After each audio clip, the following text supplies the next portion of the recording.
തിരുവാതിരപ്പുഴുക്കുണ്ടാക്കാൻ വാങ്ങിയ കാച്ചിൽ ബാക്കി ഇരിപ്പുണ്ടോ? ഇനി ഇല്ലെങ്കിൽ ഒരു കഷ്ണം വാങ്ങിച്ചിട്ടായാലും തെറ്റില്ല. ഈ ചിപ്സ് ഒന്ന് ഉണ്ടാക്കി നോക്കൂ. വളരെ ടേസ്റ്റിയാണ്, ക്രിസ്പിയുമാണ്. എനിക്ക് ഹസ്ബൻഡിൻ്റെ ചേച്ചിയാണ് ഈ റെസിപ്പി പറഞ്ഞു തന്നത്. താങ്ക് യു ചേച്ചി for such A wonderful recipe. ഇത് നിങ്ങൾക്കും ഇഷ്ടമാവും. ഒന്നുണ്ടാക്കി നോക്കൂ. ഒരു കഷ്ണം കാച്ചിൽ ഞാൻ മാറ്റി വെച്ചിട്ടുണ്ടായിരുന്നു. ഇതതിൻ്റെ തൊലിയൊക്കെ കളഞ്ഞതാണ്. ഇത് തൊലി കളഞ്ഞ് വരുമ്പോൾ തന്നെ അതിൻ്റെ പുറമേയൊക്കെ ഒരു കറുത്ത കളറ് വരും. അത് നമ്മളിങ്ങനെ ചുരണ്ടി കളയുമ്പോൾ വീണ്ടും വെളുത്ത് വരികയും ചെയ്യും. അങ്ങനെയാണ് കാച്ചിലിൻ്റെ ഒരു പ്രകൃതം. ഇതിൻ്റെ പുറം അല്പം ഒരു സ്ലൈമി ആയിരിക്കും, പെട്ടെന്ന് മുറിയുകയും ചെയ്യും. നമ്മൾ കപ്പയൊക്കെ വേവിക്കുമ്പോൾ അതിൻ്റെ ആ വെള്ളം ഊറ്റിക്കളയുമല്ലോ, അതുപോലെ തന്നെ ഇതിനും ചെയ്യണം. അതിൻ്റെ ആ ഒരു കട്ട് പോകാൻ വേണ്ടിയിട്ടാണ് അങ്ങനെ ചെയ്യുന്നത്. അപ്പോൾ ആ വഴുവഴുപ്പും ഒന്ന് പോയി കിട്ടും. അപ്പോൾ ഇതൊന്ന് അല്പം വലിയ കഷ്ണങ്ങളായിട്ട് മുറിച്ചിട്ട് വെള്ളത്തിലിട്ടൊന്ന് തിളപ്പിച്ചെടുക്കാം. എന്നിട്ട് ആ വെള്ളം ഊറ്റിക്കളയാം. അതിന് വേണ്ടിയിട്ട് ഞാനൊരു പാത്രത്തിൽ വെള്ളം തിളയ്ക്കാൻ വെച്ചിട്ടുണ്ട്. ഇതൊന്ന് തിളയ്ക്കട്ടെ. ഇപ്പോൾ ഇതിൽ ഞാൻ ഉപ്പൊന്നും ചേർത്തിട്ടില്ല. ഉപ്പും മുളക് പൊടിയൊക്കെ നമുക്ക് ലാസ്റ്റ് ചേർക്കാം. വെള്ളം തിളച്ച് വരുമ്പോൾ അതിലേക്ക് നമുക്ക് ഈ കാച്ചിലിൻ്റെ കഷ്ണങ്ങൾ ഇട്ട് കൊടുക്കാം.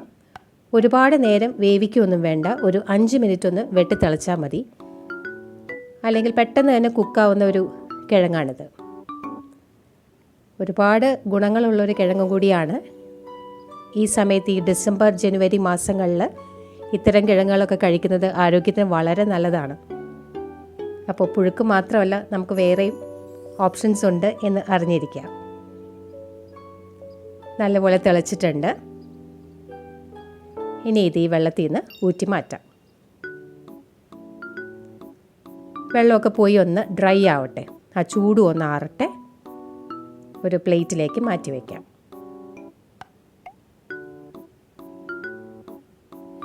ഇപ്പോൾ ചൂടൊക്കെ നല്ലപോലെ ആറിയിട്ടുണ്ട്. ഇപ്പോൾ തൊട്ട് നോക്കുമ്പോൾ ആ വഴുവഴുപ്പൊന്നും ഫീൽ ചെയ്യുന്നില്ല. ഇനി ഇത് നമുക്കൊരു ചിപ്സൊക്കെ വറുക്കുന്ന പോലെ തന്നെ അരിഞ്ഞിട്ടോ അല്ലെങ്കിൽ ഒരു ചിപ്സ് കട്ടർ ഉപയോഗിച്ചോ അരിഞ്ഞെടുക്കാം. ഞാനിതുപോലൊരു കട്ടറാണ് യൂസ് ചെയ്യുന്നത്. ഇനി അതല്ല, കുറച്ചുകൂടി പരിചയമുള്ളവർക്ക് ഇത് നേരിട്ട് എണ്ണയിലേക്കിട്ട് ഫ്രൈ ചെയ്തെടുക്കുകയും ചെയ്യാം. ഞാനിപ്പോൾ ഇതിലാണ് ചെയ്യുന്നത്. എല്ലാം കൂടെ അരിഞ്ഞ് വെച്ചിട്ട് വറുക്കാം. നമ്മുടെ പഴമക്കാരുടെ ആരോഗ്യ സംരക്ഷണത്തിൽ ഇത്തരം കിഴങ്ങുകളൊക്കെ വലിയ പങ്ക് വഹിച്ചിരുന്നു. ഇത് വൈറ്റമിൻ എയുടെയും സിയുടെയും ആൻറ്റി ഓക്സിഡൻസിൻ്റെയും ഒക്കെ ഒരു കലവറ തന്നെയാണ്. ഇത്തരം കിഴങ്ങുകൾ ഇടയ്ക്കെങ്കിലും ഭക്ഷണത്തിൽ ഉപയോഗിക്കാം. കണ്ടോ, നമ്മൾ വളരെ നൈസായിട്ട് അരിഞ്ഞെടുത്തിട്ടുണ്ട്. ഒട്ടിയൊന്നും പിടിക്കില്ല. ഇനി നമുക്ക് ഫ്രൈ ചെയ്ത് തുടങ്ങാം. ഒരു ചീനച്ചട്ടിയിൽ ഞാൻ വെളിച്ചെണ്ണ ചൂടാവാൻ വെച്ചിട്ടുണ്ട്. വെളിച്ചെണ്ണയോ ഓയിലോ ഏതാണെങ്കിലും കുഴപ്പമില്ല. ഇത് ചൂടായി വരുമ്പോൾ നമുക്ക് ഈ കാച്ചിലിൻ്റെ കഷ്ണങ്ങൾ ഇട്ട് കൊടുക്കാം. നമ്മൾ കായ വറുക്കുമ്പോൾ പോലും ഒട്ടിപ്പിടിക്കാനുള്ള സാധ്യത കൂടുതലാണ്. ഇതങ്ങനെ ഒട്ടും ഒട്ടിപ്പിടിക്കില്ല, പെട്ടെന്ന് തന്നെ വിട്ടുവരും. അത് തന്നെയല്ല, ഒരു 3-4 മിനിറ്റിനുള്ളിൽ തന്നെ ഫ്രൈ ആവുകയും ചെയ്യും. കായ വറക്കുന്ന അത്രയും സമയമൊന്നും ഇതിനെടുക്കില്ല. അതുകൊണ്ട് തന്നെ കുറച്ച് എണ്ണ ഉപയോഗിച്ച് നമുക്ക് പല ട്രിപ്പായിട്ട് വറുത്തെടുക്കാം. ഏകദേശം ഒരു ബ്രൗൺ നിറമായി വരുമ്പോൾ ആ ഒരു ക്രിസ്പി ഫീൽ നമുക്ക് കിട്ടും. ആ സമയത്ത് നമുക്കിത് കോരിയെടുക്കാം. ഏതാണ്ട് പാകമായിട്ടുണ്ട്. തീ നല്ലപോലെ ഒന്ന് കൂട്ടി വെച്ച ശേഷം കോരിയെടുക്കുക. ഇത്രയും ബ്രൗൺ ആയാൽ മതി. ഇരുന്ന് ഒന്നുകൂടി മൂക്കും. ഇങ്ങനെ നമുക്ക് ബാക്കിയുള്ളതും കൂടെ ഫ്രൈ ചെയ്തെടുക്കാം.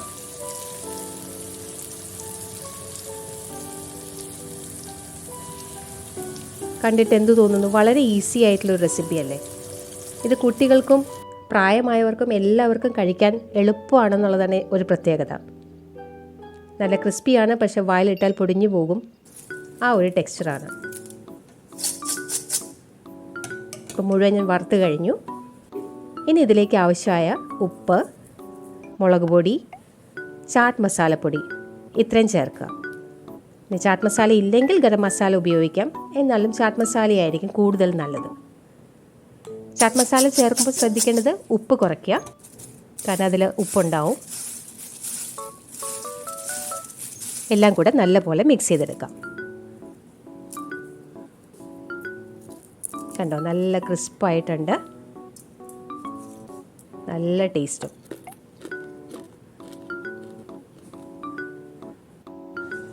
അപ്പോൾ ഈ റെസിപ്പി നിങ്ങൾക്ക് ഇഷ്ടമായെന്ന് കരുതുന്നു. Thank you for watching.